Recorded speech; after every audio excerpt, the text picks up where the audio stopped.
Secret friends, unite!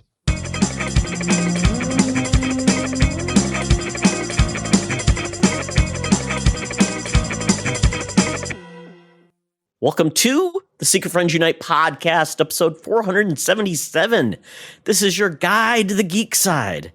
And I am one of your hosts, Todd Oxtra from beautiful Savage, Minnesota. Man, it is time for grads and dads, and I'm both this year. I'm a father of a grad. My son is graduating this weekend. Wait a second. Does that mean next year you won't be a dad anymore? Do they only go together? I will be a dad of a non-grad, of a post-grad, I guess. So you're at like 50%? Yeah, pretty much. I don't get to double dip next year. Well, I don't even get to double dip. I mean, my son gets to dip, and I get to dip. And we dip, you dip. I was going to say, it's not like you're making anything off it because you have to pay. You have a grad party that costs money. So exactly. This time next year, you can take that grad party money and go buy something nice for yourself. Did you like my Freak Nasty reference, Charlie? When I dip, you dip, we dip. So it's a double dip. Yeah, yes, I like it. Absolutely. We're excited for that. It's nice. Tomorrow is Logan's last day of school. We're going to IHOP. That's kind of the tradition. We take him out for breakfast. So we're doing IHOP at 7:30 in the morning. Good time. Nice. I feel like I've heard you say that before. That's fun. Yeah. Yep. IHOP is actually a place where we sometimes will get a DoorDash on like a Saturday morning. We'll be like, we just want IHOP. So we'll get, that's weird. It's a weird one. You know what? Sometimes it scratches the itch, but. Yep. So Charlie Carden joins us from the DoorDash IHOP capital of the world. You're right. Beer City, USA, DoorDashery. I work in the restaurant equipment business, and I was working in downtown Grand Rapids today, of which there are places like that, door to door to door, and everybody does that DoorDash thing. We do like it when you just don't want to get your ass off up the couch. What a time to be live. Quick quiz, Charlie. What is your number one seller? For your job? What is your number one seller? Like, what's the hotness? Well, I've been there for a month, and I've had one big job, and it was a refrigerated pizza prep table. So there you go. That's my hot seller. I did not know they did that to keep the dough cool. Well, I guess there's science. No, it's a prep table, so it's where the ingredients are. So got it. Yep. It's your prep. It's Keep the cool side cool and the hot side hot. It's the BLT of tables. Absolutely. Well, this has just been such great baseball. What's my top seller is whatever I sold today. But anyway. I am in sales.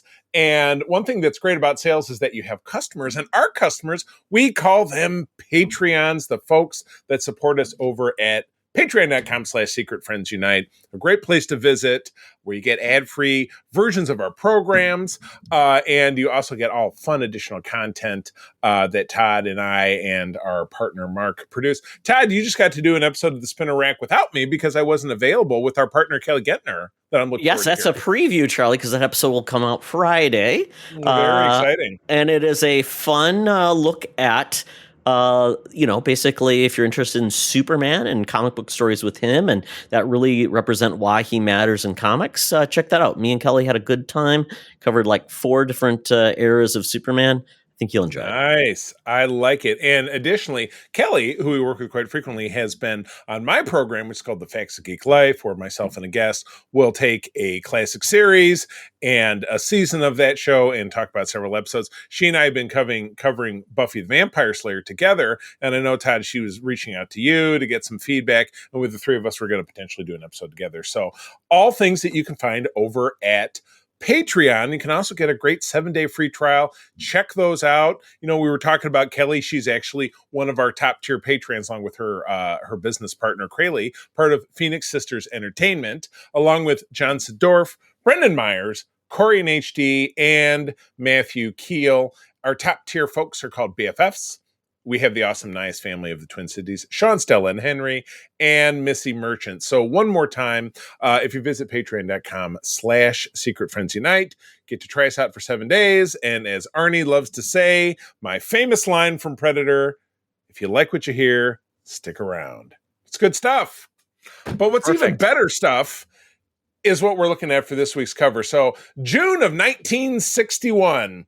And I know that was a little past the time, like when our parents would have been reading comics, because my dad would have been 12 years old. So maybe right around the same time period. But Action Comics issue 277, still 10 cents, because this was right around the time when Fantastic Four, the launch of the what do we call was it the Silver Age, the Golden Age of when over at Marvel, when they really launched? Silver Age, yeah. Golden Age gotcha. is the DC era, pretty much. Okay, gotcha. So this was, I suppose you would consider this to be kind of the end of the golden era, but Action Comics running strong. Superman, of course, was the majority star of Action Comics, but his cousin, Kara Zor-El, is in the mix, and you see the two of them hovering in midair with Metropolis in the distance.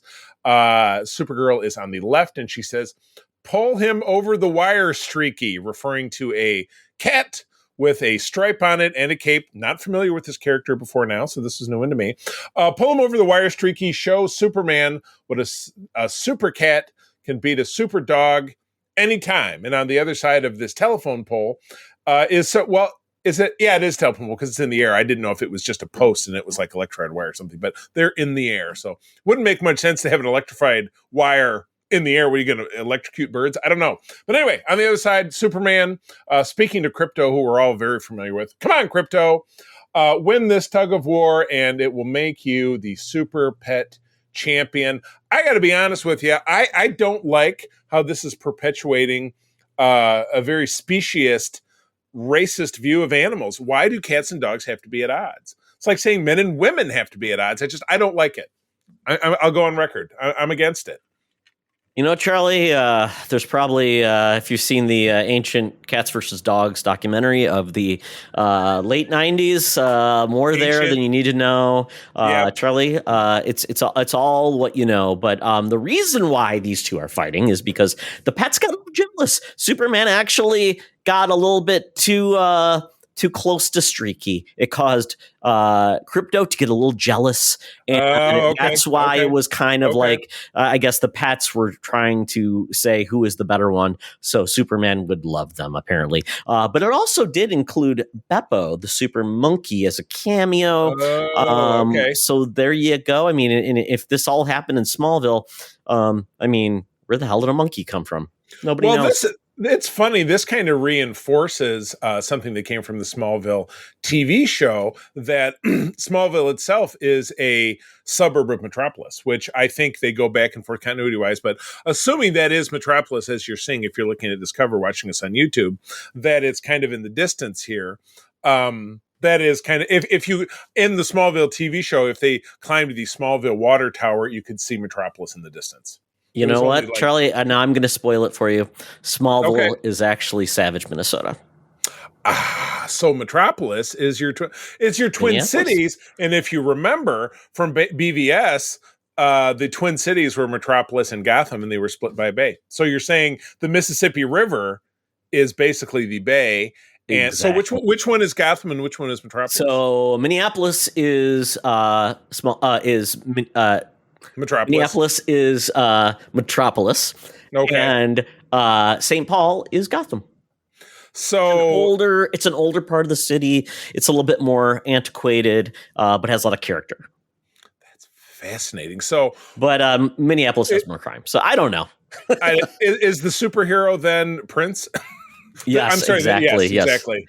It was Prince and Kirby Puckett. And Kirby Puckett, the famous Chris Rock routine of the only two black people in Minnesota. Exactly. But Charlie, let me tell you, man, that's not why you bought this comic. You bought this comic because you wanted to get the great deals and steals on the back cover, where you could get 204 Revolutionary War soldiers for only $1.98. And it's amazing that, you know, they had like 12 different categories, so they didn't cheap out, which is great. And it's great. And it's fantastic. You not only got, you know, cavalrymen, you got infantrymen, different poses. You also got Indians for some reason, Hessian troops, Minutemen. Hold on, Hessian troops. My only familiarity with that expression is from Sleepy Hollow, because that was the Headless Horseman.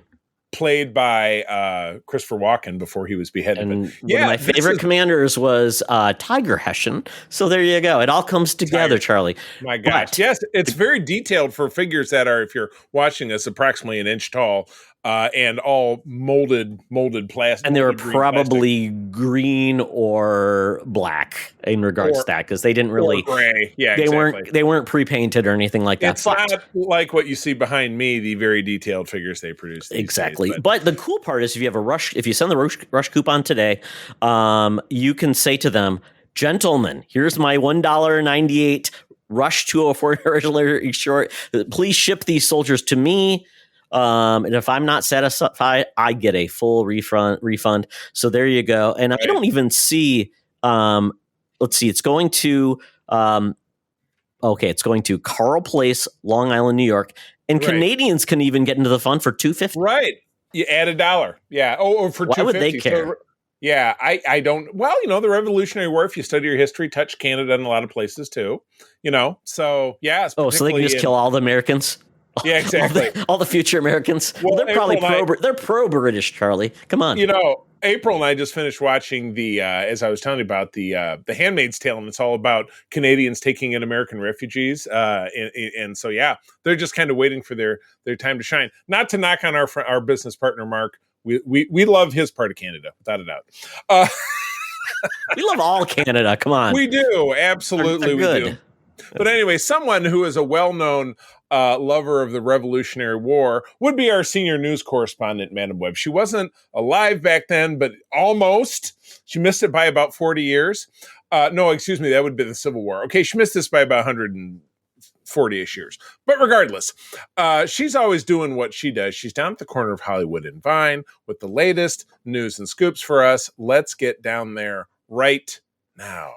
Now it's time for Madam Webb's Rumors and News. Take it away, boys. Thank you, Madam Webb. Oh, Madam Webb, let me tell you, at times like this, I think of your graduation, where you were the valedictorian of Potato Farmers University.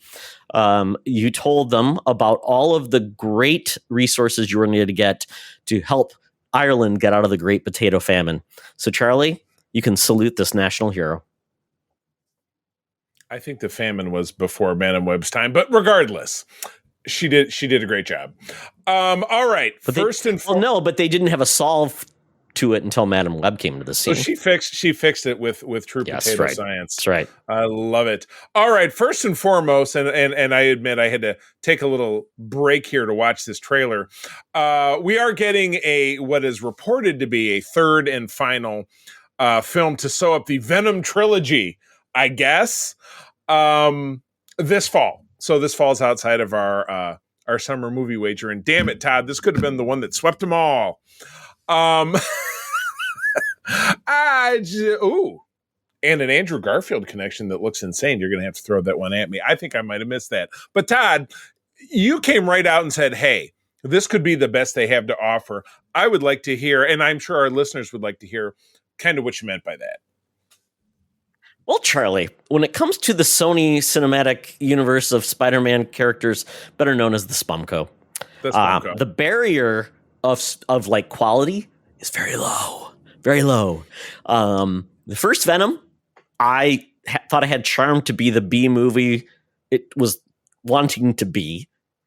Venom 2 decided, you know what? We're just going to go over the top crazy. We're going to bring in Woody Harrelson and bring in Carnage, and it just gets dumber as we go along. Morbius came along and said, it's Morbin time. Here's a decent, maybe half of the movie, and the rest just becomes like a ridiculous, oh yeah, we're a superhero film, and here's a bad cameo. I just don't remember any of it. I mean, honest to God, I don't. It's left me. I don't remember much except. Why would you remember any of these, Charlie? But anyway, what have we got? We've got. We got some things happening here that kind of grow the scope of it a little bit. Something that has happened in the comics subsequently, and is that the Krull or Null, who is the lord of all the symbiotes from the symbiote planet. I've read the backstory, but it's kind of escaping me. Is doing this alien invasion. So we've got meteors in the sky shooting symbiotes towards Earth. We're going to get some wacky symbionts. We're getting like big monsters and stuff. It looks like, the big because we have a scene here of Venom on top of a passenger plane for some reason, fighting a creature that kind of reminded me of like that big creature from the JJ Star Wars, plus the thing from Fallout with the fingers in its mouth. It kind of reminds you of that. So we're getting a bit more of the monster thing, and I don't even want to spoil the capper of how exciting the end of it was with the big symbiote horse. That was awesome. And that's where I'm thinking I'm coming from in this movie. Essentially, there's the hunt for Venom.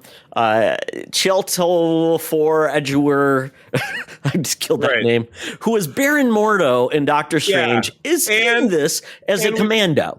And we've got what's her face? Is it Juno Temple from Ted? Yes, Lasso. from Ted. Yeah, that's who the woman. So you got two names, but let's face it, names didn't help any of the other films deliver quality. No.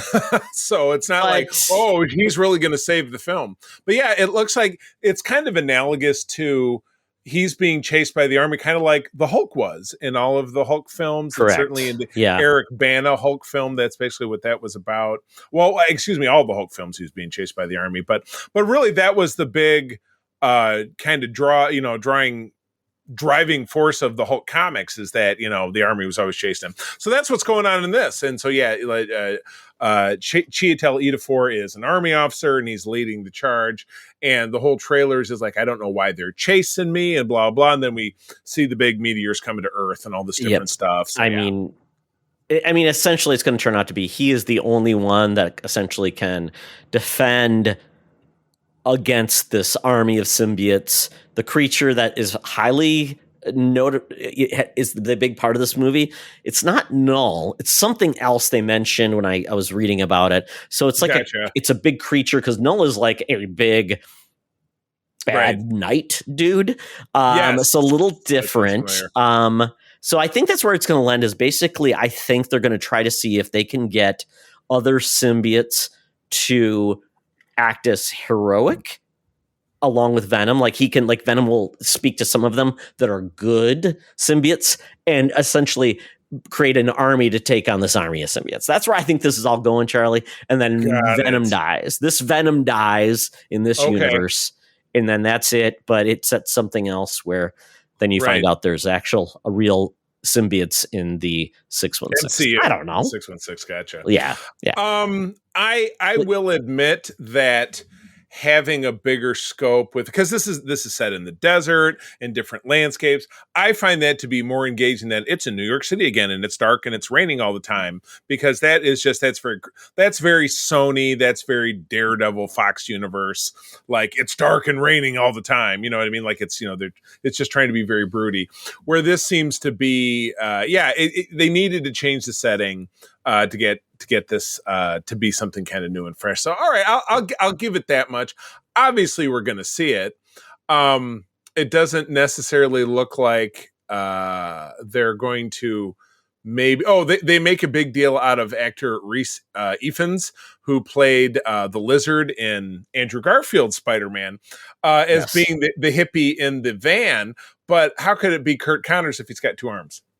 So I don't know that it's actually him. Yeah, and that's so bizarre. I mean, obviously we've never had a great connection with Spider-Man and Venom in their world, so it's weird. So I mean, maybe this is Kurt Connors who decided to just go follow the Grateful Dead, the Walking Dead. Yeah, right. Yeah, exactly. There's one other character, Charlie, that you may be aware of. I'm not. Apparently, you see one man in jail, and it is known as he's actor Patrick Mulligan, and apparently he's going to be playing the villain Toxin. Toxin is another symbiote character. That's I think Toxin is the spawn of Carnage, because their species reproduces asexually, and they don't have family per se. So when someone spawns another symbiote, it just goes off and does its own thing, and it's not like they're really related. Okay. So if they had part of the Carnage, if they captured part of the Carnage symbiote, they could have experimented, and that creates Toxin, and maybe they team up and they take on the symbiote. So I think that's where I recognize that other actor. So, but anyway, this comes out October 24th. So, during spooky time. That's cool because it does. Anything with Venom does have a horror film vibe, and obviously there's monsters running around. So Todd, we will. I'll hold you to it because if you said this is the best that they've got, maybe we'll have to do some kind of retrospective where we force ourselves to watch the Venom films. No. We'll just judge it based on the Metacritic. We'll judge it based on the Rotten Tomatoes or Metacritic. Let it speak for itself. And you know what? Maybe you and I can do like a wager where we try to guess what the Rotten Tomato is going to be in advance. And let the record show he called Metacritic Metacricket just now. That's right, the Metacritic. Haven't you ever seen that? There's actually an account called the Metacritic, which is funny. Oh, it's very funny. Yeah. Gotcha. Well, we are having the summer of the cicadas all across the Midwest and the South. So, all right, moving on. I'll let you have this one, and I'll jump in because Chris Hemsworth is your Thor, and he's on the move to do some new stuff. Yeah, this one's really interesting. I mean, Chris Hemsworth, we don't know where he is actually as a bankable star these days outside of the Thor films. He was just in Furiosa, so I assume now he's looking for another franchise to glom on to, and that franchise potentially may be the upcoming G.I. Joe Transformers film where he would potentially star in it. So at this point, we know we are getting Transformers 1. We also just had the Transformers Beast film where they introduced G.I. Joe. Little cliffhanger. Yes. Spoilers kind of for a movie that's a year old. Yeah. Quick sidebar in regards to G.I. Joe. I probably mentioned to you this Kickstarter that's going on right now about the G.I. Joe Marvel Comics. $1.65 million pledged. They blasted through all of their Kickstarter extra goals. So they just, and still with the rest of the month. So they had no idea that it would fund like this. It's crazy. I'm really looking forward to it. We backed it up, but we're getting all this funded by two people. Yes. $650,000 each. Exactly. No, they reached their $50,000 goal in 6 minutes. It was pretty sweet. But anyway, back to you. Plug. Correct. And that person who made that book, Chris Hemsworth. Right, exactly. He wrote it all. Full circle now. Back in 1982. It was not Larry Hama, sorry. So at this point, it's going to be interesting because Steven Spielberg is supposed to executive produce this movie along with Lorenzo Di Bonaventure, Michael Veridian, Michael Bay, Tom DeSanto, and Don Murphy. Man, those are names like people from like 20 years ago. Those are the hottest things in the world.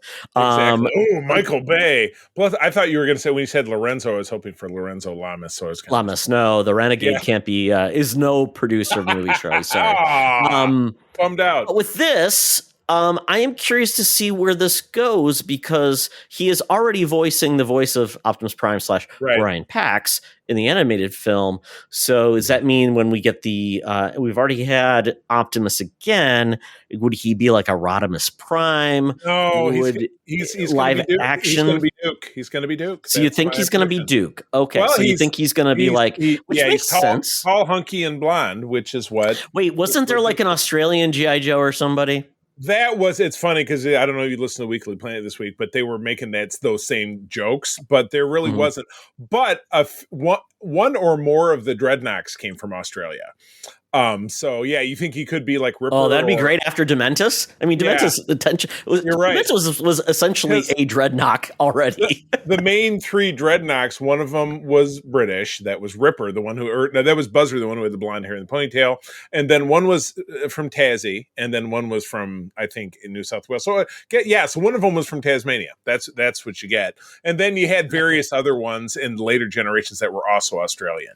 So yes, but no, not a Joe that I could be misremembering, but I don't think an actual Joe.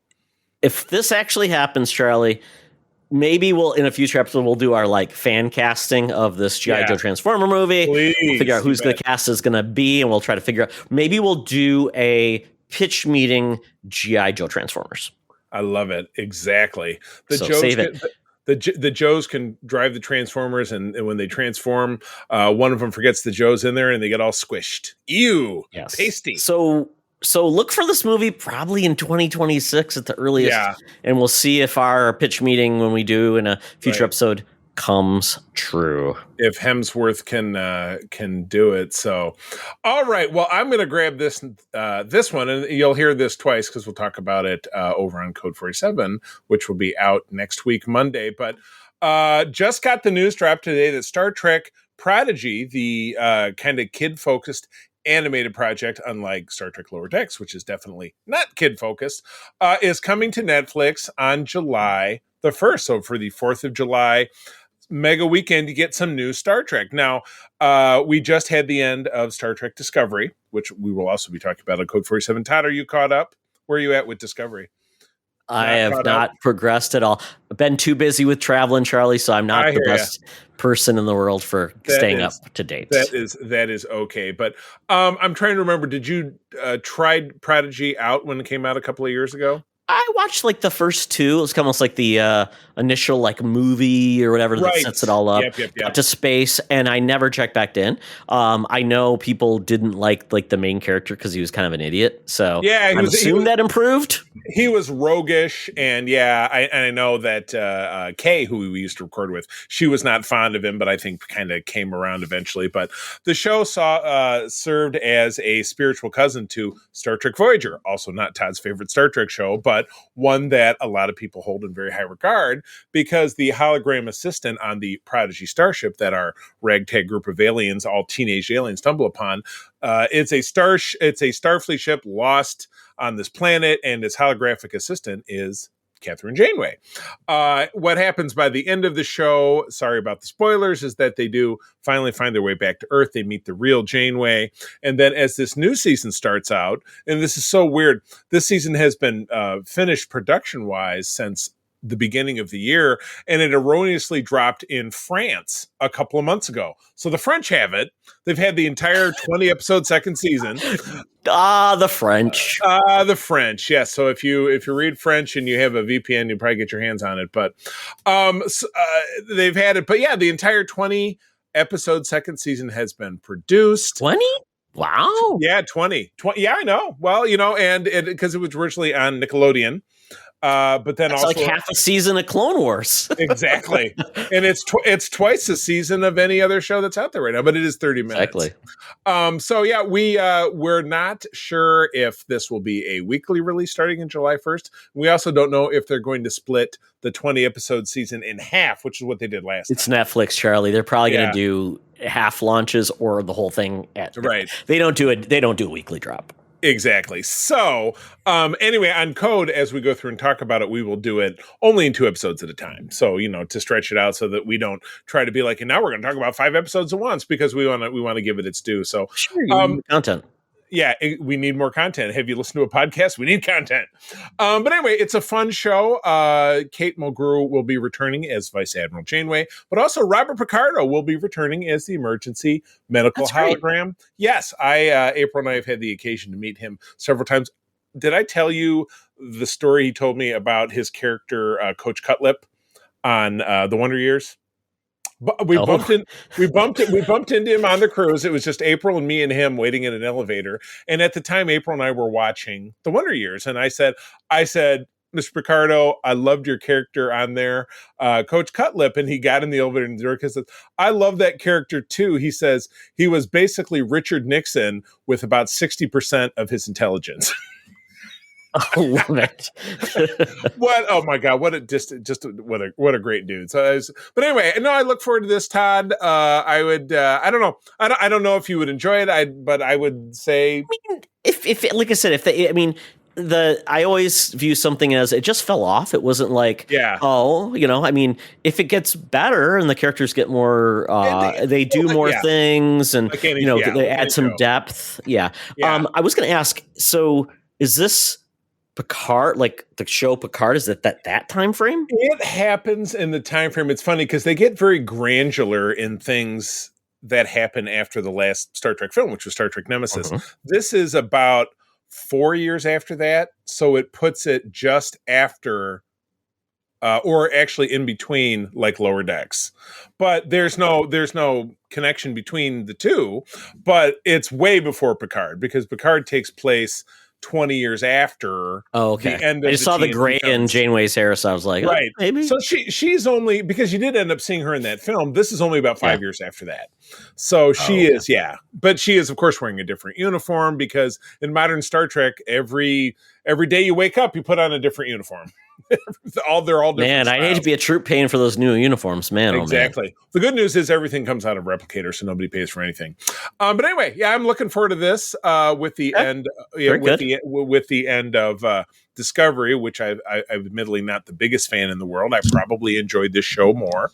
I'm really looking forward to it. So this should be cool. So July 1 on Netflix. And again, we don't know if we're getting the whole kit and caboodle, or if we're getting half of the season, or if we're getting it weekly drop. Netflix does weekly for some stuff, don't they? I swear they must. No. Unless it's like a live show, they don't do weekly for anything. Okay, well then I guess it'll be the whole kit and caboodle. But anyway, get ready for us to really dole out the content over on Code 47 so that we can have stuff to talk about. So anyway, all right. I know I snuck in this next story, but Todd, you love to talk about big business stuff, so why don't you take this one away? You can call me the analyst. That's my superhero name. Yes, I love business. I've been a business analyst. I've been a supply chain analyst. So I love looking at things, understanding how the world of business works, entertainment. I try to understand why things happen versus just saying, oh, they hate a show or that's why they cancel it. So in this instance, we've been hearing about Paramount Plus, Sherry Redstone, and the board are at odds of what's going to happen with Paramount Plus and Paramount, because it's weird because Paramount is also part of a amusements corporation as well, which is just crazy, Charlie. Jolly Time Playthings and the Shine Pretty Hard much, it's like the Shine Hard Wood Company, right? And then we have like a logging company, and then we have like a furrier. I'll never forget my favorite line about Shineheart Wigs, which of course comes from 30 Rock, if you're not familiar, when Jack Donaghy, the character played by Alec Baldwin, says Shineheart is experiencing their first quarterly losses since the Civil War. I mean, it's exactly that, because it's like you think about that, like Paramount. If you think about it's CBS, it's MTV, it's Viacom, it's everything. Plus something called National Amusements, which is interesting.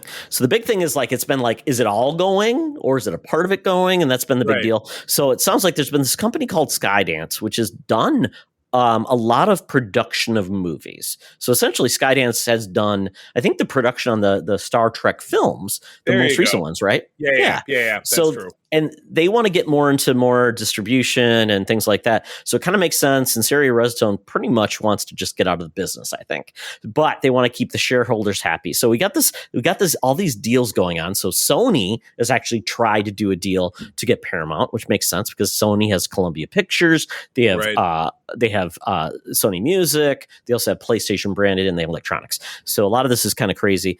And then with this, though, we're hearing that Skydance and wants to do a transaction that is going to involve all of the pieces, and it will wrap up the whole deal, and it's going to basically put a new player into the fold. Doesn't do any consolidation, which is kind of nice. If Sony and Paramount got involved, we'd see consolidation, which I would hate, because we'd have less studios doing more things. So this might be the best thing for the industry. And quite honestly, they are probably going to look for a partner, though, with Paramount Plus, Charlie. And I've heard potentially that there's a lot of courting people, because right now streaming is very difficult. People it's not growing as you would expect. So there potentially could be a partner coming to Paramount Plus. Now, I think it'd be cool if Sony went to Sony stuff went to Paramount Plus, because it makes sense, because Sony has no home. So it goes the highest bidder, essentially. Right. But, So it would bring all their stuff under one roof. I love Paramount Plus for obvious reasons, because they have almost all of the Star Treks. We were obviously just talking about Star Trek Prodigy, which is on Netflix. It's the only Star Trek property that doesn't live on Paramount Plus, although the movies do tend to come and go, and sometimes you'll find them in other places, but they always tend to come back. But Paramount has just an enormous catalog of different stuff. They also own Comedy Central, and, so we watch all of our late night shows the next morning. We watch those on Paramount Plus. So, I mean, I find it to be kind of one of the more robust carriers, because they also have like MTV stuff and different stuff because of Viacom. So this partnership, as you're describing it, won't gut Paramount Plus. It won't say, "Oh no, we're selling it off for parts." It's going to be more of a stabilizing from a production standpoint. So where's the real benefit? Do you so I think what you'll see is a lot of networks sold off that within the brand, Charlie. I think you'd see a lot of those sub brands within, like, I know at one point they've been trying to sell off BET and VH1 and all of these like networks. If you think about it, it's like, how big is the network anyways, with cable dying and people not getting these bundled channels? So I could see a lot of those channels just going away, selling them off to maybe Byron Allen was even looking to buy it, which is so funny because I think Byron Allen back in the day, he was somebody else, but now he's become this like media, basically mogul. So I expect that. I'd expect the whole thing to get a little bit smaller in regards to the amount of like networks they'd have, but potentially they keep a lot of like the core content like Beavis and Butthead, South Park, a lot of the Comedy Central stuff. I think it would just go under them, and maybe Comedy Central goes away or they sell it off or something like that. Right. Very interesting. So yes, it's all about the pursuit of the almighty dollar. So like I said, I just, from a creative standpoint, just want my Star Trek to stay my Star Trek. But Star Trek has changed hands and done different things over the years. So it endures. It's the cockroach in the nuclear war. You know what I mean? Star Trek always survives. I think we all hope, though, that with what Star Trek is doing, somebody doesn't come in and just like upend the cart and saying, we don't want to spend that much money. We don't want to like where the direction we're going, because that would suck. Because I think a lot of people are very happy with what Star Trek is doing. I know I have been.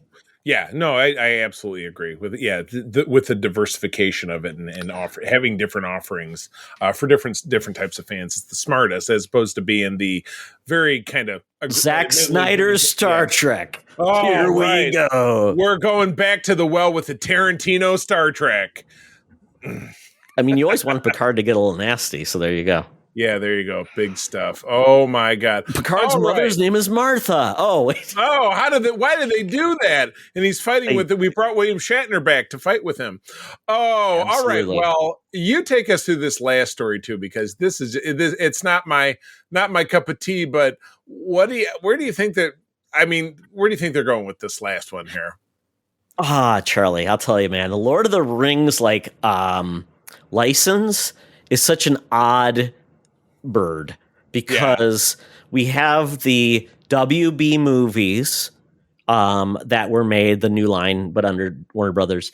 And, we had those, obviously. We have the Amazon Prime series that is based on the books, not on the movies.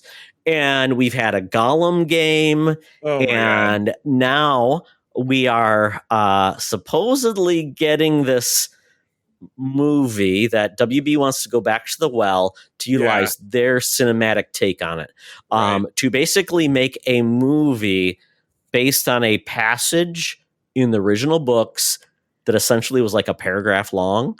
And then it was essentially someone quotes, "It was the hunt for Gollum." And then fast forward, Gollum hunt. Gollum is found.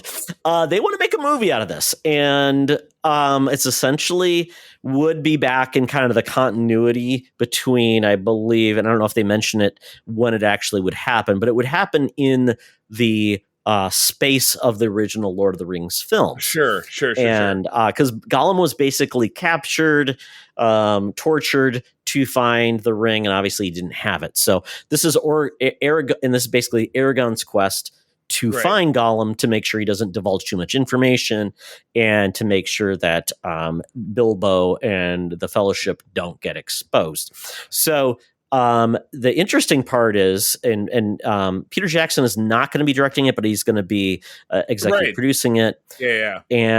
But apparently the funny part is Viggo Mortensen wants to return as Aragorn. Right. The problem is Viggo Mortensen is now going to be almost 30 years older than the part he played when this came out. So it worked for Indiana Jones. Oh, wait. Is it going to be a de-aging like Jeff Bridges and Tron and, Harrison Ford? I mean it's going to be odd. They did it with Sam Jackson, and they did it for the space of a whole movie in Captain Marvel. Now, admittedly, this article does say that he would be up for it. It didn't say that he was part of it. So this is one of these, it's news, but it's really not news to attach his name to this. It's like everybody that was associated with something like, I would do that part. I like money. Yeah, exactly. Yeah, I know it's dumb. It'd be like if you asked me if I would do it, I'd be like, sure, I'm not an actor or this guy, or I don't. Yeah, exactly. But why not?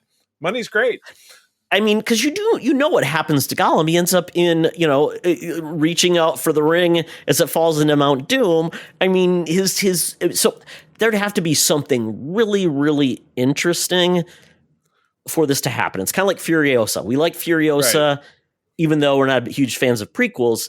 It would have to be a certain director, a certain story, right, to really make it worthwhile to add some more to the things. I typically don't like prequels, but this is a midquel, so it's a very odd offering. Right. So I don't. As I said, I don't have a kind of a dog in the fight here. So, but again, it kind of sounds like it sure would be nice to do. And then the bit is about the main actor. Like, sure, I'd like to do it. Doesn't mean that he's actually a part of it. WB's like, well, we ain't making a Harry Potter movie anytime soon. Let's make some money. Right. I love it. Yeah. Oh my goodness. Well, we will learn more about that as time goes by. But with that, it's the end of the news. Time to get out that Fuber app, that feeble Uber app. Got to get us down to Scugtown, Nastyville, with the blacklisted cab that we jump in, turn the radio on, and then I hear this ad. Hey, Secret Friends Unite, let me tell you about Zencastr. We use them for our show, and now they're supporting us. Zencastr is now the all-in-one solution making podcasting easy. It's the ultimate web-based podcasting solution. Provides high-quality audio and video podcast production and hosting. With a full suite of professional tools, podcasters can seamlessly record, produce, and publish studio-quality content, all from one dashboard. Being a creator has never been easier. And we chose Zencastr because of the ease of use, high quality output, and it makes it super easy for our guests to come on. We had multiple solutions we tried before, and Zencastr has just been the best fit for us. Why Zencastr? It's now super easy to record a podcast with Zencastr. Log in using your browser and start recording a high-quality podcast right away. Record studio-quality sounds and up to 4K video with your guests. Feel a sense of zen knowing Zencastr's multi-layered backups ensure you always have your recordings in the highest quality, even if the connection is unstable. Have you ever worried what you sound like? Zencastr's post-production process makes you sound buttery smooth. It automatically removes those ums and ahs in your recording. It removes those awkward pauses in conversation too. Set the right podcast loudness and levels while reducing background noise with the click of a button. So if you're interested in making an easy, high-quality podcast just with the click of a browser button, go to Zencastr.com/pricing and use my code SFU1. You'll get 30% off your first month of any Zencastr paid plan. I want you to have the same easy experiences I do for all my podcasting and content needs. It's time to share your story. Now back to the show. Talk nerdy to me. Talk nerdy to me. We're sitting in the Geek Easy, cover bands playing, drinks are poured, and we are ready to get our nerd on.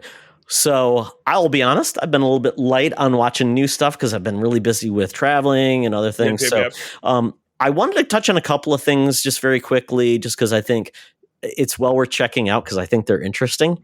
Yeah. The first one is an animated series called Scavengers Reign.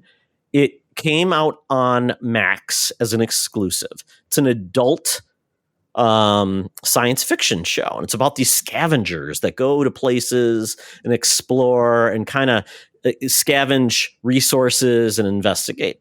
And this, I've only seen the first episode, but I have people like raved about it. It's like, this is sci-fi as you've never seen done before. And I was like, after watching the first episode, it is weird and crazy because they treat science, like alien life forms as truly that, alien and interesting. So it's definitely different. The animation I don't love. It's the humans are kind of like very limited in detail. But the alien creatures are really cool, and the animation it's fluid and looks pretty nice. But it really opens up as these people that are out in space have seen this wreck, and you're like, "Holy crap! You think there's any survivors?" And they say, I hope not, because it's just a wreck. So then it cuts down to the surface of this planet, and then you see two people that are there that have survived with escape pods. And they're essentially doing their work to find resources and figure out what they can use on this planet. The second person, his escape pod has essentially been overgrown by this tree, and he can't get out. It's kind of harrowing, and he kind of goes a little nutty. Yikes. And it's all about these two groups and essentially how they're surviving, utilizing the environment. Sorry, there's three, actually. I meant there's three. There's another woman with a robot, and she's surviving as well. And it's really unique, her relationship with the robot, because it's a robot like you've seen before, but it can do different things. And I really like their relationship. So the first episode, not some kind of weird sex robot, though, right? No. Just it's a robot that you think something's up with the robot, because it feels like it's almost going to be becoming sentient along the way, but not in a bad way, but just becoming like more than like a robot with like Data from Star Trek, like a little kind of, but doesn't look human at all. I mean, it looks like less. It's about as. Just imagine if R2D2 had could stand and walk, but kind of looked like R2D2. Not like C3PO. Yeah. Right. So very robotic. Not bipedal per se. Correct. Sort of. But there are just some things you see where it's kind of clever. You look at how they survive and use the environment, which is very unique. But you can kind of see there's something going to go very weird and off that I'm intrigued, and people have just raved about this series. So I'm like, that's cool. I'm going to check it out more. The interesting thing part of this, Charlie, is just like Prodigy. This series was on Max and canceled, but Netflix is now showing it. So you can watch this on Max or Netflix. So potentially this show could get another season from Netflix, which I think is really cool, because we see very little adult based, not like sexual, but kind of very unique storytelling and animation from an adult perspective. Yeah, it's not like comedy. So I think this is pretty cool. So check out Scavengers Reign. It's not for everybody, believe me, it is not. But if you're looking for something a little different in animation and science fiction, check it out. The other thing that I checked out, which is very fun, I didn't even know about this thing until I was just cruising Netflix and I saw this. It's called Everyone's in LA. I think we watched this as well with Mulaney, right? Correct. So yes, we watched one, and I know it's brand new, and it's weekly. It's weekly. So no, it's not weekly. It was daily. It was especially it came out on Friday, and then there was an episode on Monday, Tuesday, Wednesday, and Thursday. Yeah, but it is. Yeah, it's very.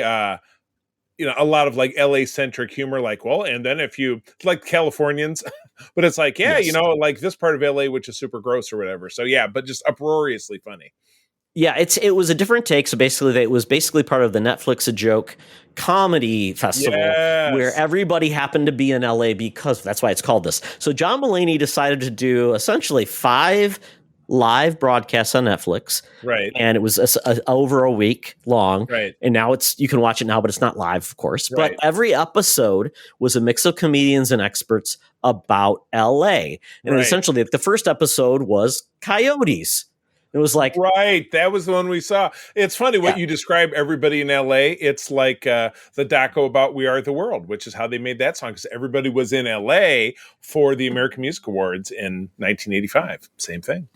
Yeah, so I've only watched the first one, but I really enjoyed it. I want to watch the rest of them, because it is. I mean, that's a good reminder. Weird. It's a good reminder. I mean, I'd love to go check that out. Got a lot of big stars. They do weird bits and skits. One's it's like House Hunters LA, which is absolutely hilarious. Right. You have the two groups of comedians going around this house, and then they're riffing on it. I'm pretty sure somebody hung themselves in this room or something. Yeah. Oh, you're right. It's just, but it's very satirical. But it's I think isn't Ron Funches in there, and maybe basically Natasha Leggero, and a lot of the really edgy comics that I love were in this. Yeah, so it's just very fun, very goofy. They do call-ins, and they talk about cars, and Jerry Seinfeld was on this, and then they had a coyote expert, and it was goofy, and I really enjoyed it. And they have a musical guest. So basically, it's a live talk show on Netflix. And it worked really well, and they were just having a blast with it. They really were. No, that was good. But so there's 5 of them, and so I should need to go back watch the other 4 is what you're saying. Yeah, it was just interesting though, because they were doing something different and it was easy, and I'm like, this was pretty damn funny, so I'll watch more. Because it was fun. Yeah, totally. All right, you snuck something at the last minute here and jogged my memory, because I feel like I've seen this, but maybe by you talking about me, it'll bring the memories back. Yeah, so I am late to the party with the bear. So I watched season 1 last year, really loved it. Season 2 came out, and I totally forgot, and I'm like, oh, I should watch this, because it's typically my treadmill show. So I've been off the treadmill, so I'm back on. It's back in a couple weeks. It's back at the end. Exactly, for season 3. So I'm like, I should probably catch up. So season 2 is all about creating the restaurant. So building the new restaurant, very fun. A lot of pain and suffering, and it's got a lot of interesting storylines, which I like. But the one episode I just watched, and I think it's episode 5 or 6, but it's essentially the Christmas episode. This is a full flashback episode about the Bear family and everybody coming to their house for Christmas. And this episode is a cornucopia of cameos, which I had heard there were going to be cameos. Right. And it was an interesting mix of cameos and things. And the whole premise of this is Carm is coming back after he'd been away and in culinary school. You do have Michael, who's, they show him kind of like where he was in his life at the time before we know what happened to Michael. Sugar's in there as well. And then you get the first appearance of Mom, who is Jamie Lee. She is just thrown out there as like, we don't know who this woman is. We'll ever see her, and we do. And Jamie Lee Curtis, holy shit. Did she get an Oscar or an Emmy nomination for this? Because she blew it out of the park. Oh my God. Absolutely. Like I said, and this is me not having seen it since it was on and remembering how powerful that performance is. So yeah, absolutely. And The Bear is on Hulu, correct? It's on FX, which is coming, which comes to Hulu. So essentially, I don't know who has FX anymore, but it's on Hulu, so you can watch it there. And Disney Plus, which correct. If you got Disney Plus and Hulu, you can get everything there now if you want. I don't like that though, because quite honestly, it's too much crap. It's too much crap, and nothing gets found anymore. I still will bounce back to Hulu to look for I will movies, too. But I watch shows like we watch all The Handmaid's Tale on Disney Plus, which is really weird. We're watching 24 right now because April hasn't seen the entire series on Disney Plus right now. You know what I mean? So if I know it's there and it's like, I'll be watching The Acolyte tomorrow, the new Star Wars show on Disney Plus. It's bringing stuff together. But yes, it's the searchability of it is not great. Well, I agree with you. And then now you've got like 85 different platforms and channels and National Geographic. And so at that point, it becomes like, this is like the worst way to experience things, because how are you going to find anything new, quite honestly? Right. Because if you've got stuff saved, it's not going to pop top. But I will also say this, what I love about The Bear so much is it truly represents anxiety like I've never seen before in my life. Right. This all the scenes in here is just like, holy crap. That definitely recreated family drama at the holidays. Everybody is miserable in every way, shape, and form. Yes. Yeah. It's a good departure from like the Hallmark movies. Everything's great at the holidays. Everybody gets along. Everything goes smoothly. And you know what? Yeah, some people's lives are probably like that. But you know what? I'm guessing a lot of people have had a lot of shitty holidays. Yep. And this is why not everybody looks forward to going home for the holidays, is the best way to put it. Exactly correct. Oh my goodness. Show. Well, I'm going to fire through a couple of quick ones. Yeah. And again, that show is back later this month, so you'll hear us talking about it again, but spent some time at the movies, and then apparently spent some time on Max watching some follow-ups, but we wanted to get out to the movies. We're like, all right, let's go see something dumb, which is something we enjoy doing. I mean, April and I have a whole show around it. One of our Patreon shows that we just dropped was our breakdown of the 1994 film, The Road to Wellville. Which I had never seen before. Todd, not familiar with that one? No, I am completely familiar with that movie. It is a weird film. So Anthony Hopkins with beard, with the bunny teeth. April did all the history on it, and it's so much darker than you can possibly imagine, all the stuff that John Harvey Kellogg got into. But anyway, that's our show, and you can find it over on our Patreon. So go get a free trial at patreon.com/secretfriendsunite. You can check it out. But anyway, we went to go see a reboot of a film from 2008, which we then came home and watched the original, called The Strangers. But this is part 1 of 3. So they're taking, you should see, if you're not watching YouTube, Todd just flicked his upper lip when I said that. Okay, so is this a prequel to like the original Strangers? This is the deal. It is a straight remake of the film from 2008, which starred Liv Tyler and Scott Speedman as a couple who are returning back to, I believe, his childhood summer home after a failed marriage proposal. He asked to marry her. She said no, but they come back to the house with the rose petals and everything and the bottle of champagne.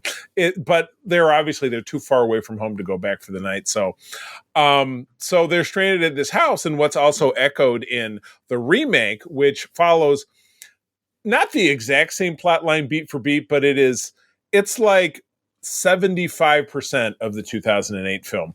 Different characters set in modern times. In the case of the new film, it is a couple traveling from New York City to Portland, Oregon, because one of the two of them is starting, I think she's starting a new job.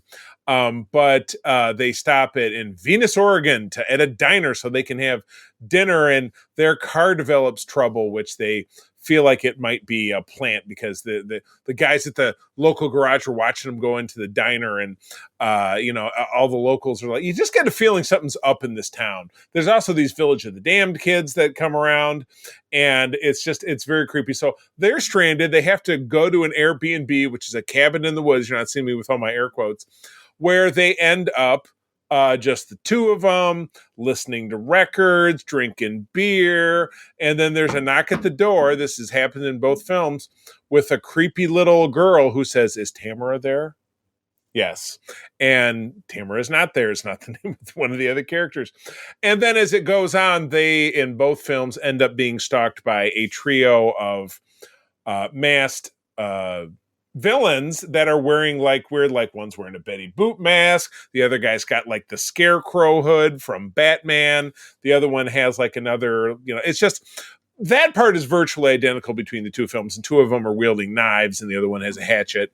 But the deal with this new one is that they've set it up to, at the end of it in both films, our protagonists get captured and then both get stabbed and they look like they're both dying, but the female character lives. Sorry about the spoiler. And so in this new film, she's in a hospital and wakes up, and then it says to be continued. And this is going to turn into a trilogy. April was looking into it as we were driving away. Wasn't Liv Tyler in the first Strangers? It was Liv Tyler and Scott Speedman. Like I said, the one thing I can tell you between the new actors, and the female actor was somewhat, I'd have to look it up, but she was somewhat familiar. The guy was not. Between this new film and the '08 film, the two characters in the newer film are a lot smarter than Scott Speedman and Liv Tyler. They're really dumb. They absolutely every single solitary horror film trope Liv and Scott get into, where these other two are kind of dumb but not as dumb. So I would say, this is a definite case of the, start your engines, let's get a franchise started. That makes that really doesn't earn it, because you're like, are these movies coming out like every year? Maybe. I guess I'd have to dig a little deeper. I guess I don't know the whole plan, but it's supposed to be, this was a part one. And it was funny. You and John and I were talking just earlier this evening about calling something a part one is iffy, because especially if you miss part one, are you showing up for part two? Right. Which, in the modern era, you don't really miss anything because you can catch stuff or whatever. But come on, Charlie. This is, I got to keep up. Why are they killing people, and who survived? And that's what, obviously in part two, you're going to dig into the fact that, blah, blah, blah, the small town, it's a big cult or something. And this is how they trap people, because in the course of the young woman in the newer version running, she runs into the woods and falls down and has to cover her up with some leaves because one of the people's chasing her, and she finds the decaying body of the guy you saw in the cold open of the film, who was also being chased because he had also been lured several months earlier, had been obviously lured into the same trap. So so there you go. So I would say 2024, the Strangers couple, much smarter than 2008 the Strangers couple, who just seemed super dumb. Liv Tyler did survive the end of that one, because she screams at the end, and then that's the end of the film. So anyway, as I said, the Strangers Part 1 theaters, 2008 original in Max. It did have a sequel in 2018 called the Strangers, the Prey or something. We were going to watch that too, just to be like, well, we got to know the whole story. But maybe that'll also influence what we'll see in part 2 or potentially part 3. Last night we watched, and I'd seen this on like new things to watch, the movie Iron Claw. Todd, does this sound familiar to you, about wrestlers? Yes, I've been meaning to see that. Well, I will not say a lot about it. But when you talked about Jeremy Allen White, I watch stuff sometimes, and even if it was last night, I'll kind of forget. But Jeremy Allen White plays one of 4 brothers. The oldest of which is the Von Erichs is Zac Efron, and then a couple of other actors that I'm not super familiar with. Maura Tierney plays their mother. She's not a very nice lady. And the dad is one of those character actors but he's also a real asshole. But it's based on true events. Not in real life. The actor is a very nice man. I'm sure he is. The only celebrity cast cameo in this, because this is all set in the very late 1970s, early 80s, is Ric Flair. They got a guy to be Ric Flair, who said "woo" a bunch of times. So was he playing Ric Flair? He was playing this. That's a stretch. There was an Did they de-age him? It was not actually Ric Flair. It was an actor playing Ric Flair. Actor playing Ric Flair. Okay. Yeah, exactly. This movie had a lot of heart, and it had a beautiful ending. Lily Allen, or Lily James, a very pretty actress who was in Baby Driver, is the wife of Zac Efron's character. So that's another. But yeah, Todd, go see it. I won't say much more about it. It's very on Max now, right? Correct. Yeah, it's a very heartfelt, kind of heart-wrenching story, but it has a happy ending. So sorry. Well, I mean, and I'm an old wrestling hat, so the Von Erichs are a esteemed family. Oh, gotcha. They have such a I mean, there's things, from what I understand, there's things in this movie. There's more bad things that weren't even put in this movie about the family. They have a very tragic life, and most wrestlers do. Tragic. Oh my God. Yeah. But yeah, Todd, go out, and listeners, please go out and check this out. It's on Max, and you probably have, if you like House of Dragons, you're gonna have to sign back up for Max anyway. So I would, and then you can watch Stupid Liv Tyler in the original The Strangers from 2008. While you're there, watch Apocalypse, and then you can see Ben Affleck put a little animal cook cracker on her belly. You said Apocalypse. It's not Apocalypse. It's Armageddon. That's what it is. One of those things. Yeah, he was Colonel Kurtz. Did they remake that movie? That's right. That's right. Oh my God. I had a girlfriend that liked to play with animal crackers. Oh my God. All right. We're skipping that. All right. And then finally, I read a comic. I didn't quite finish it. It's 4 issues. It's on Marvel Unlimited now. And it is an interquill celebrating the 40th anniversary of Marvel Superhero Secret Wars, my favorite limited series of all time. It's set between, it's so funny because it's set between pages 5 and 6 of issue 12 of the original series, when everything is over. Reed Richards is working on one of the machines to send everybody home, and Spider-Man, in his black alien costume, runs off into their fortress to find a snack. And in finding a snack, he falls through a hole into another dimension, and he finds himself fighting the Absorbing Man, who had already been sent home, but he got pulled back because there is another faction besides the Beyonder that wants to play with humanity. And that may sound very it sounds very run-of-the-mill. The thing that I absolutely adore about this series is, Todd, you're of course familiar with the action figure line that came. It was Marvel's first real 3 3/4 inch action figure line. Yep. Shields. I think there's holograms involved, maybe. Correct. And the bad guys had square ones and the heroes had circular ones. However, within that series, there were a few erroneously produced characters that did not take part. Those characters were Falcon, Electro, Hobgoblin, Baron Zemo, and Falcon, and Daredevil, and Iceman. This story brings all of them into this pocket dimension that Spider-Man is in, and they all have an adventure together. Based on the Secret Wars action figures. Correct. I thought that was fantastic. The shields? They have the shield. They have the shields play a part.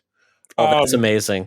But the reason I'm enjoying this, do they have limited articulation too? Yes, they only do this. and their legs just do this. Love it. I like, Todd, you'll appreciate this because I know you very much like the late 90s Spider-Man series, The Untold Tales of Spider-Man, which was written by Tom DeFalco and penciled by Pat Oliphey. And they're the creatives on this. Great series on this. So this is very fun, and it was 4 issues, and all 4 issues are now on Marvel Unlimited. I'm really taken by the fact that they put these 4 characters in there, and they're 4 heroes and villains that don't really mix it up with each other. So seeing the Hobgoblin fight the Falcon and seeing Electro fight Iceman, it was very different. Oh, the Human Torch and Spidey are together, which they were frequent collaborators. But yeah, the villain that was part of the main series is the Absorbing Man. But this is really fun. I would recommend this. I haven't yet gotten to the end, but there's a twist in the 4th issue. I'm about a quarter of a way through. I was just reading it at lunch. A quarter of a way through the final issue when the end game of the malevolent, the malevolent race that is putting this on has created this little menagerie. When their final end game is revealed, and it was not something that I expected. So it's cool. It's got twists, it's got turns, but it has the little shields. Yeah, it was awesome. I absolutely recommend it. It's good stuff. Yeah, it was Dr. Doom wearing the cutoff sleeves. I do. I have. It's one of the figures. It's one of the figures that I have. Cape, cutoff sleeves, and just hanging out. I have that figure because part of Marvel Legends, the Avengers 60th anniversary line, he was released in a 2-pack with Captain Marvel, Monica Rambeau. They came from Secret Wars, released in a 2-pack. Rambo. But yeah, go ahead and check that out. Again, I said Marvel Unlimited. All right, so that is the end of the Geek Easy. Todd, time to get out that Air Qantas app. We are due in the land down under. Hologram Tina and the mutants await for us to play a game for their amusement. Let's go for it. Welcome to another edition of Thunderdome! Thank you, Tina. The mutants have been gathered for a topic of her game to be entertained. And this week, we're talking about IMDB Keyword Plot Game. Oh my goodness. We're covering 2010 comic book movies. These can basically be superhero films or anything based off a comic book or feels like a comic book was made in it. And the way we play this game is if you go to IMDb and look at plot keywords, you'll actually get a list for a movie that describes all the plot elements of that movie. Sometimes they're specific, sometimes they're really vague, and sometimes they're spot on. I just kept scrolling until I got into the more weird ones. Yes, so you can actually sort it alphabetically or by relevancy. So I usually do alphabetical just to mix it up, so which is fun. So Charlie's picked a movie. I have picked a movie as well. So Charlie has elected to make me guess. Oh yes, first. So bet. Charlie. Okay, this film, and you're right. I sorted it by relevance, and then I just kept scrolling until I'm down to the ones that say helpful 0. Yes. Exactly. All right, yes. Let's start going. And I mean, if you really can't figure out, do you just eventually say I give up, or okay?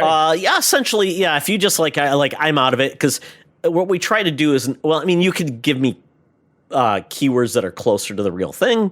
Right. We try to avoid those as much as possible. But really it's to feel like how much, I mean, we could do like 30 or 40 words, but essentially it gets to a point where you try to give a little bit of a hint. Right. All right. Yeah. Okay, let's do it. Exploding truck. Satellite. Severed head. Ooh. Police station. Train accident. Fictional city. Bare-chested male. Falling downstairs.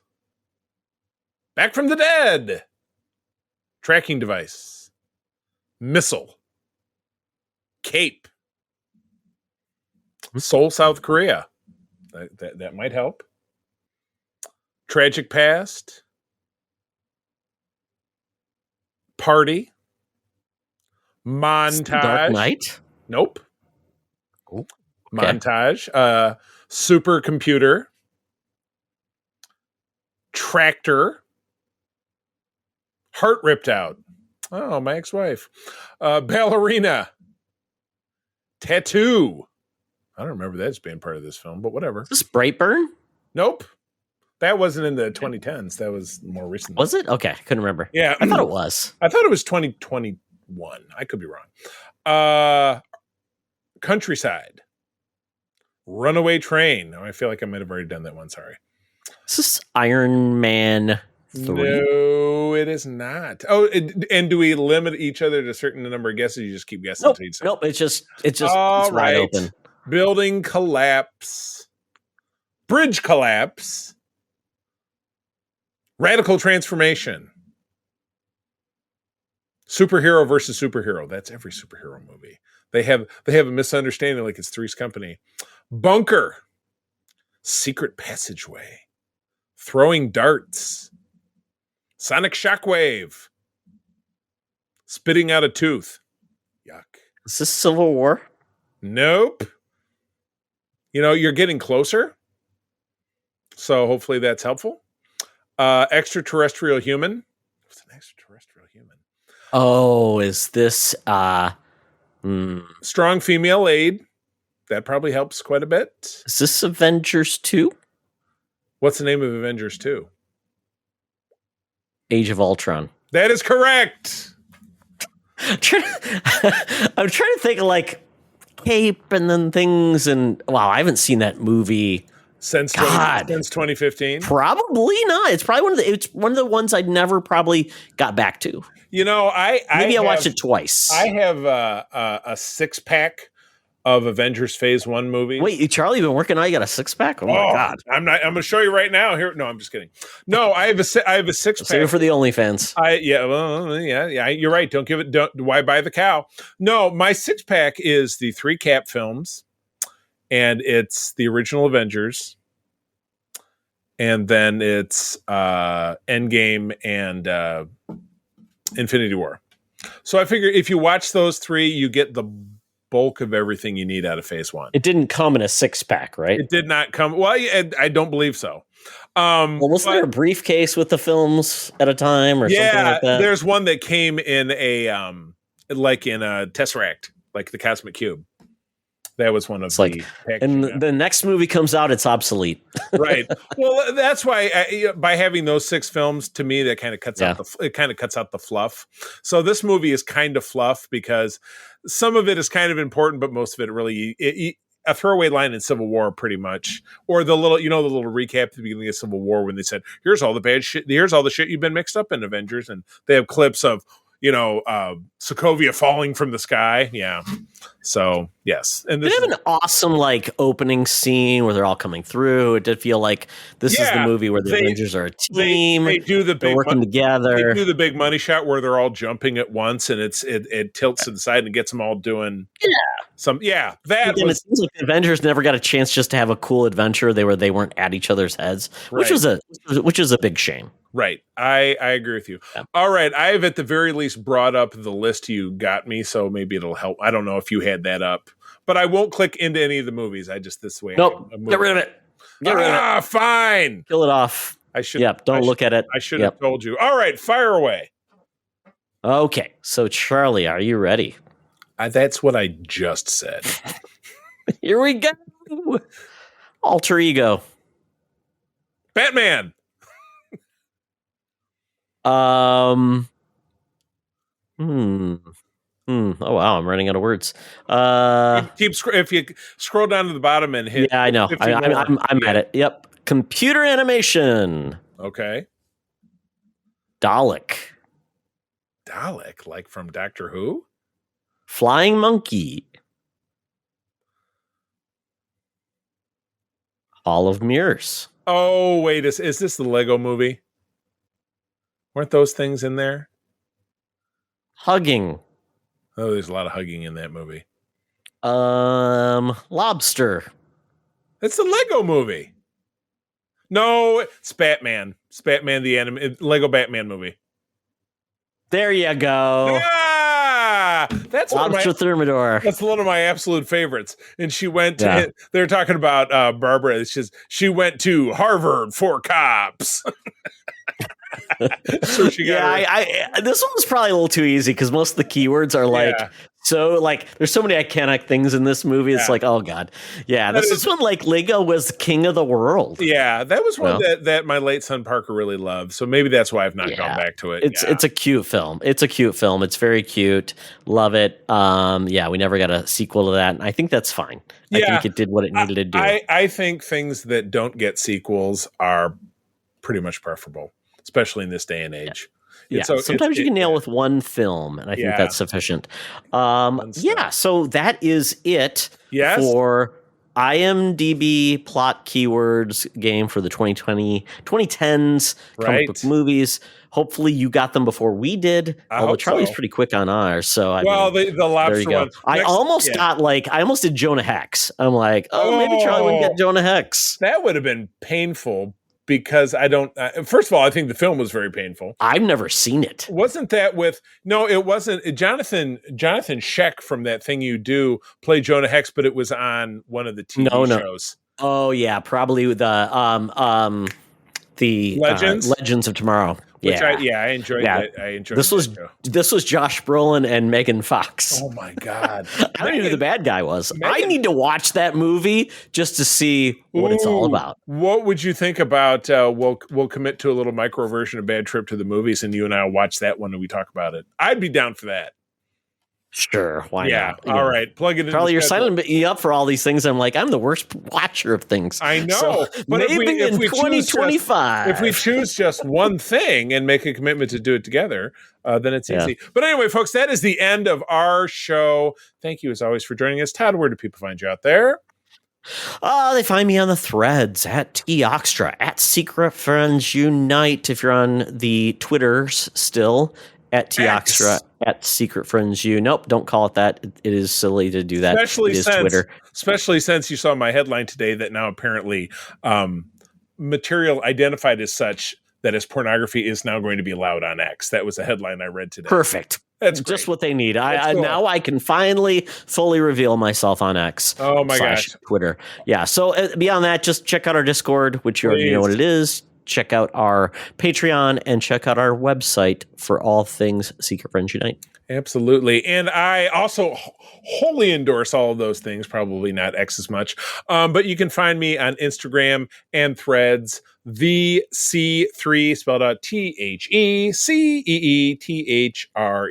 the C3. Spend a heck of a lot of my time over in that Secret Friends Unite Discord, the most funnest Discord in all of Discord land. We have a good time. But we would also love to hear from you guys after we've opened up the Secret Friends Unite at gmail.com mailbag. Drop us a line. Let us know something you're enjoying in the geek world. And if your comment is hopefully not laced with profanity, we might even read it on the show. But we can't guarantee that. Offer void in Tennessee. Sorry. Oh, but anyway, with that, friends, once again, thank you for joining us. I'm going to tell you that sharing is caring. And to keep on trekking. Be the hero, not the villain. In a truck. My precious, give me another movie, my precious. This podcast is part of the Secret Friends Unite podcasting network. Visit secretfriendsunite.com for more great shows, articles, news, reviews, and more. Secret Friends Unite podcasts are available on Apple, Google, Spotify, and other podcast services around the world. If you'd like to be part of the conversation, you can join us on Facebook or our new Discord server, or follow at Secret Friends U on Twitter. Please subscribe to Secret Friends Unite on YouTube and visit our merch store at tpublic.com. Just search Secret Friends Unite. Thanks for listening.